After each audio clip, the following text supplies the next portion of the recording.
Bro మీ పేరు? నా పేరు పత్తి మణి సార్. మణి గారు ఏ ఊరు ఏంటి? మాది కడప జిల్లా రాజంపేట సార్. మరి ఈ రోజున హోంమంత్రి అనిత గారిని కలిశారంటున్నారు కదా, ఎందుకు, ఏ పర్పస్ మీద కలిశారు మీరు అనిత గారిని? 2023లో జూన్ 11వ తారీఖున నా మీద తిరుపతి ఎమ్మెల్యే అనుచరులు భూమన కరుణాకర్ రెడ్డి గారు మరియు అతని అనుచరులు ఆయన చెప్తే వచ్చామని చెప్పేసి నన్ను చంపడానికి తీసుకెళ్లారు. ఆ కేసు చిన్న ఒక కామెంట్ పెట్టాను సార్. తిరుపతిలో పోటీ చేయడానికి శ్రీ నారా లోకేష్ గారు ఎవరు, శ్రీ పవన్ కళ్యాణ్ గారు ఎవరు అన్నారు సార్. వాళ్ళని తిరుపతిలో అడుగు పెట్టనేమో, వాళ్ళని రానివ్వము అన్నాడు సార్. దానికి వచ్చేసి నేను కామెంట్ పెట్టాను, ఇది ప్రజాస్వామ్యం, రాచరిక పాలన కాదు, ఎవరు ఎక్కడి నుంచైనా పోటీ చేయొచ్చు, ఎవరికి అడిగే హక్కు లేదు, ఇది ఇండియాను, మీరు కూడా నందలూరు నుంచి వెళ్ళిన వారని నేను కామెంట్ పెట్టాను సార్. దానికి వాళ్ళు వచ్చేసి మా నాయకుడికి నువ్వు రీప్లై కామెంట్ పెడతావా, నువ్వు ఇంత చేసావా, మిమ్మల్ని ఫస్ట్ నుంచి ఇప్పుడే చంపకపోతే నిన్ను చూసి ఇంకో 100 మంది తయారవుతారని చెప్పేసి నన్ను కిడ్నాప్ చేసి చంపడానికి తీసుకెళ్లారు సార్. దాని గురించి మేడం గారిని కలవడానికి వచ్చాను. వాళ్ళు 2 కార్లలో వచ్చారు సార్. 14 మంది నాకు కనపడ్డారు సార్. వచ్చింది వాళ్ళే సార్. భూమన కరుణాకర్ రెడ్డి గారు పిఏ అనేసి, ఇంకా మిగతా వాళ్ళంతా సాయి రాకేష్ అని వాళ్ళే అంతా వచ్చారు సార్. రాజంపేట మన్నూరు స్టేషన్లో ఆయన పంపిస్తే మేము వచ్చామనేసి నిందితులు ఒప్పుకున్నారు సార్. మేము వచ్చాము, ఆయనే పంపించింది మమ్మల్ని అని చెప్పేసి సార్. అంటే మిమ్మల్ని తీసుకెళ్ళి ఏం చేశారు? నన్ను రాజంపేట హరిత హోటల్లో తీసుకెళ్ళారు సార్. వస్తానే కిడ్నాప్ చేశారు సార్. కార్లోకి తీసుకెళ్ళిపోయారు. ఆ కార్లు కూడా వచ్చేసి మీకు చూపిస్తాను చూడండి.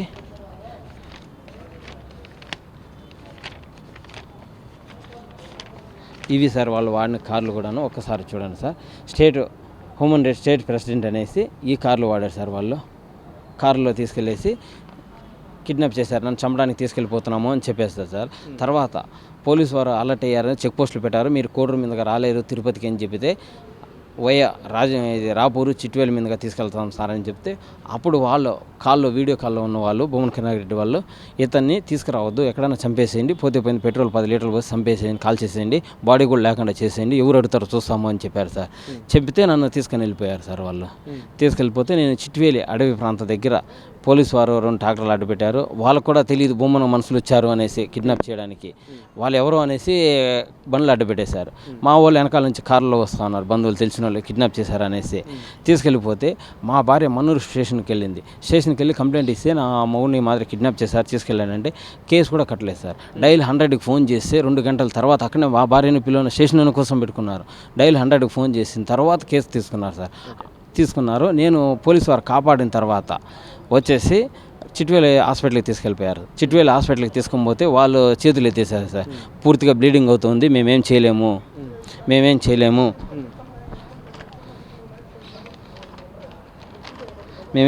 అతన్ని, మీరే తీసుకెళ్ళిపోండి, ఎక్కడన్నా చూపించుకోపోండి అని చెప్పేసరికి సార్. ఇది సార్ ఫోటో చూడండి సార్. ఇది సార్ ఫోటో, పూర్తిగా బ్లీడింగ్ అవుతుంది, తీసుకెళ్ళిపోండి అంటే అప్పుడు నన్ను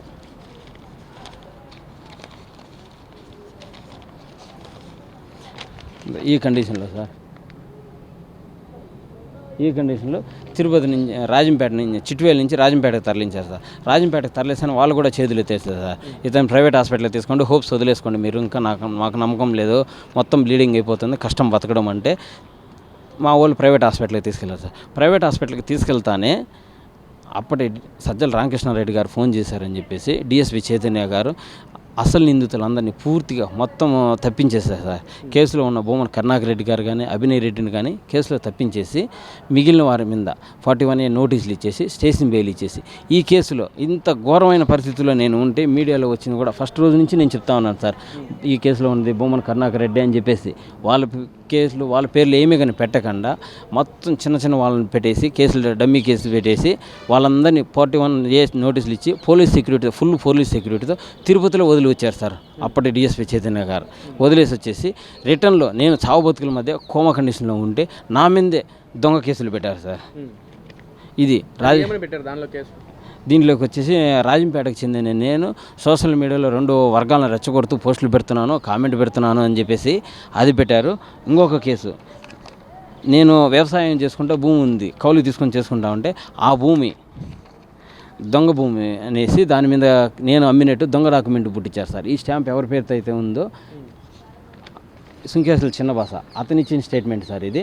ఈ స్టాంపు కానీ అతని వల్ల అతనికి తెలియకుండా అతని స్టాంపే దొంగతనంగా తీసుకొని నా మీద కేసు వేశారు సార్. ఇప్పుడు కూడా కేసులు నడుస్తూ ఉన్నాయి సార్. దీంట్లో మెయిన్ వచ్చేసి రాజంపేటకి చెందిన ఒక లాయర్ ఉన్నాడు, అతను కల్లే సుబ్రహ్మణ్యం, జడా శ్రీనివాసులు అనేవాళ్ళు సార్. వీళ్ళంతా పక్కా వైసీపీ వాళ్ళ తరపు నుంచి మొత్తం జరిగింది సార్. కేసులు పెట్టేసి ఇప్పుడు కూడా తిప్పుతా ఉన్నారు సార్. అంటే దాదాపుగా ఇది 2023లో జరిగింది అంటున్నారు, ఇప్పుడు 2026. ఇప్పుడు వరకు ఎందుకు ఇంత ప్రొలాంగ్ జరిగింది అనుకోవచ్చు? నేను న్యాయం కోసం నేను 1 year హాస్పిటల్ నుంచి కోలుకోవడానికి నాకు ఈ దాడి జరగకముందు నాకు కార్లు ఉన్నాయి, బిజినెస్ బాగుంది, ఆర్థికంగా కూడా బాగున్నాను సార్, ఇబ్బంది లేకుండా ఉన్నది. దాడి జరిగిన తర్వాత నా బిజినెస్ ఆర్థికంగా అంతా పూర్తిగా నాశనం అయిపోయాను. హాస్పిటల్ కోలుకోవడానికి 1 year పట్టింది. నా ఆర్థిక పరిస్థితి పూర్తిగా దిగజారిపోయింది. నాయకులు కలవడానికి కూడా నా దగ్గర అంత స్తోమత కూడా లేదు. నాయకుల దగ్గరికి తీసుకెళ్తున్నాము, రాజంపేట కోడూరులో ఉన్న నాయకుల కాడికి వెళ్తున్నాము. వాళ్ళు ఏమంటారు, చూస్తాము, మీ ఫైల్ ఇవ్వండి మాకు, మేము పవన్ కళ్యాణ్ గారి దృష్టికి తీసుకెళ్తాము, లేదా లోకేష్ గారి దృష్టికి తీసుకెళ్తాము అంటారు. కానీ ఫైల్ తీసుకొని పక్కన పారేస్తారు. ఎటువంటి ఇది జరగదు సార్ వాళ్ళ దగ్గర వల్ల. ఇన్ని ఏళ్ళు కావడానికి కారణం కూడా అదొక కారణం సార్. ఇంకొకటి ఏంటంటే ఈ కేసులో ఉన్న పోలీసు వాళ్ళు, నేను ఫస్ట్ రోజు నుంచి డిశ్చార్జ్ అయ్యి వచ్చి నుంచి, సార్ ఇదే నిందితుల పేర్లు చేర్చాలి సార్, నిందితుల పేర్లు చేర్చాలి, ఛార్జ్ షీట్ కూడాను తప్పు ఉంది సార్, ఇందులో సెక్షన్లు కూడా మీరు పెట్టలేదంటే, వాళ్ళు పెద్దవాళ్ళతో ఎందుకు నీకు రాజీ కావచ్చు కదా. చెప్పారు ఆ మాట మీకు పెద్దవాళ్ళతో మీకు ఎందుకు అన్న మాట మీతో ఎవరో డిస్కస్ చేశారు? డిఎస్పీ చైతన్య గారు డిస్కస్ చేశారు సార్, ఎందుకు వాళ్ళతో మీకు అనేసి. ఇంకోటి చైతన్య యాదవ్ అనేసి ఉన్నారు సార్, బొమ్మన్ రెడ్డి, కర్ణాకర్ రెడ్డి గారు అంటారు, రైట్ హ్యాండ్ అతను కానీ ఈ కేసులో నా మీద కేసు పెట్టిన టెక్స్మో మల్లికార్జున అన్నాడు.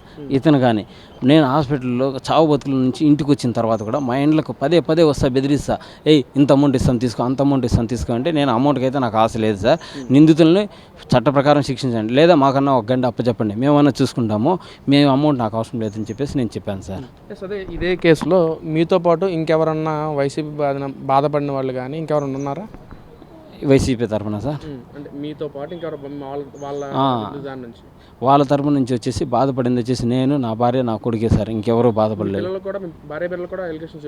అలిగేషన్ చూపిస్తా ఉన్నారు సార్. వాళ్ళు బయటకు పోయినా కూడా నీ భార్య పిల్లలు బతకని, వాళ్ళు ఎక్కడ చదువుకునేది, ఏం చేసేది కూడా మాకు తెలుసు, మేము తలుచుకుంటే వాళ్ళని క్షణాలు బూడిద చేయగలుగుతాము, వాళ్ళని ఎక్కడెక్కడ తిరగనివ్వని చెప్పేసి బెదిరిస్తూ ఉన్నారు సార్. ఈ కేసులో నేను కాపు సామాజిక వర్గం బలిజీవాడిని. నిన్న మొన్న జరిగిన మీకు సాయికృష్ణ కేసు గురించే కనిపిస్తుంది సార్, కాపుదే కనిపిస్తుంది కదా, నేను కూడా అదే కాపు సామాజిక వర్గాన్ని సార్, అదే బలిజీ కులస్తుని.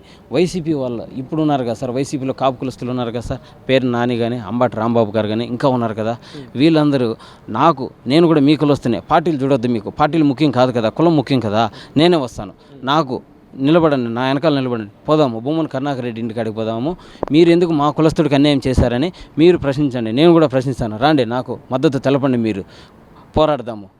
ఈ మీడియా ద్వారా కూడా నేను వాళ్ళని అదే కోరుకుంటున్నాను సార్. కులం చూస్తున్నారు కదా మీరు, మీకు నిన్న మొన్న జరిగింది గుర్తొస్తుంది, 2023 జూన్ 11వ తారీఖున జరిగింది మీకు గుర్తు రావట్లేదా? అంటే మీ పార్టీ వాళ్ళు చేస్తే మీకు చెల్లుబాటు అవుతుందా? ఏదో జరిగింది దాని గురించి అయితే హైలైట్ చేస్తారు, మీ పార్టీ వాళ్ళు చేస్తే మీరు మటుకు దాని మటుకు దాచిపెడతారా? మీకు అప్పుడు కులం గుర్తు రాలేదా మీ పార్టీ వాళ్ళు చేసిన దానికి? దీని మీద మీకు ఎందుకు మాట్లాడడానికి నోరు రావడం లేదు? దీని గురించి మీరు మాట్లాడండి, మీ పార్టీ నాయకుడే కదా చేసింది, నేను ఫస్ట్ నుంచి చెప్తా ఉన్నాను, అన్యాయం అయిపోయింది మీ కులస్తునే కదా నేను కూడాను, రండి మాట్లాడండి, వచ్చి న్యాయం చేయాలని చెప్పేసి మీరు వైసీపీ ఆఫీస్ కాడికి రమ్మంటారా, లేదా బొమ్మను కర్ణాకర్ రెడ్డి ఇంటి కాడికి రమ్మంటారా, ఎక్కడికి పిలిచినా కూడా నేను వస్తాను, నాకు మీ సహాయం చేయండి, వచ్చి వాళ్ళని మాట్లాడండి, అడగండి మా కులస్తుడికి ఎన్ని అన్యాయం చేశారని బొమ్మను కర్ణాకర్ రెడ్డి గారిని మీరే ప్రశ్నించండి, నేను కూడా మీతో పాటు వస్తాను. ముఖ్యంగా ఇదే కేసులో చూసుకుంటే ఎంతమంది ఉన్నారు, ఎంతమంది మీద పాత్రధారులు దీనిలో కేసులో ఇన్వాల్వ్ అయి ఉన్నారు? అసలు దీంట్లో వచ్చేసి 14 మంది సార్, ప్లస్ వీళ్ళు 4 వదిలేస్తున్నారు సార్. మెయిన్ ఆ 4 కూడా నేను పెట్టాలని కోరుకుంటా ఉన్నాను. బొమ్మన కర్ణాకర్ రెడ్డి గారు కానీ, బొమ్మన అభినయ్ రెడ్డి కానీ, అప్పటి డిఎస్పీ చైతన్య ఉన్నాడు, ఈయన సజ్జల రామకృష్ణ కేసును పూర్తిగా నాశనం చేసినారంట, ఆయన ఉన్నాడు. వీళ్ళను ఇప్పుడు రాజంపేటకు చెందిన టెక్స్మో మల్లికార్జున ఉన్నారు, వీళ్ళందరినీ కల్లే సుబ్రహ్మణ్యం, జడ్డా శ్రీనివాసులు వీళ్ళందరినీ కూడా పూర్తి విచారణ చేసి న్యాయం చేయాలి, వీళ్ళందరి మీద విచారణ చేసి న్యాయం చేయవలసిందిగా కోరుకుంటున్నాను సార్. మరి మీరు అంతేగాని కలిసారని చెప్తున్నారు, ఆవిడ మీకు ఎలాంటి హామీ ఇచ్చారు? మీకు మేడం గారు అయితే ఈ కేసు అంతా చూశారు, ఇన్ని సంవత్సరాల నుంచి ఎందుకు జరిగింది, ఏం జరిగింది అంతా చూశారు. నేను దీనిపైన పునర్విచారణ కోరుతున్నాను, ఎస్పీకి రిపోర్ట్ చేస్తాను, నీకైతే తప్పకుండా న్యాయం చేస్తానని హామీ ఇచ్చారు. నాకైతే ఈ ప్రభుత్వం పైన నమ్మకం ఉంది సార్. ఏమి నమ్మకం ఉందని చెప్పి మీరు ఎందుకు ఆ విధంగా నమ్మకం ఏం కల్పించారు? అసలు నమ్మకం అంటే సార్, వైసీపీ ప్రభుత్వంలో జరిగిన బాధితులందరూ ఎంతోమంది ఒకప్పుడు వస్తూ ఉన్నారు, ఇప్పుడు ఎంతోమందికి న్యాయం జరుగుతుంది, నా కళ్ళారా నేనే చూస్తూ ఉన్నాను. దాని మీద వాళ్ళని చూసిన తర్వాత నాకు కూడా నమ్మకం వచ్చింది సార్ పూర్తిగా, ఇది న్యాయం జరుగుతుంది ఖచ్చితంగాను అని చెప్పేసి సార్.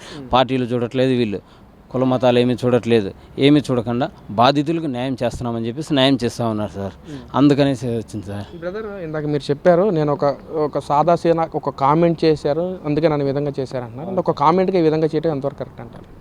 అది వాళ్ళు చెప్పడం అనేది ఏంటంటే సార్, నిన్ను ఫస్ట్లోనే తొక్కేసి నీలాంటి వాళ్ళు ఇంకొక 100 మంది తయారయ్యి నెక్స్ట్ మా నాయకుడిని ప్రశ్నిస్తారు, నిన్ను ఇక్కడే చంపేసామంటే నిన్ను చూసి 100 మందికి భయం ఉంటుంది, మాకు ఎదురుండదు అనే విధంగా చెప్పారు సార్ వాళ్ళు. ఒక చిన్న కామెంట్కి, అంటే వాళ్ళు చిన్న పావునైనా పెద్ద కరత కట్టాలని ఒక చిన్న కామెంట్ కోసమే నన్ను చంపడానికి ప్రయత్నించారు సార్. ఈ కేసుకు ముందు నాకు ఎవరితో కానీ ఎటువంటి గొడవలు లేవు సార్.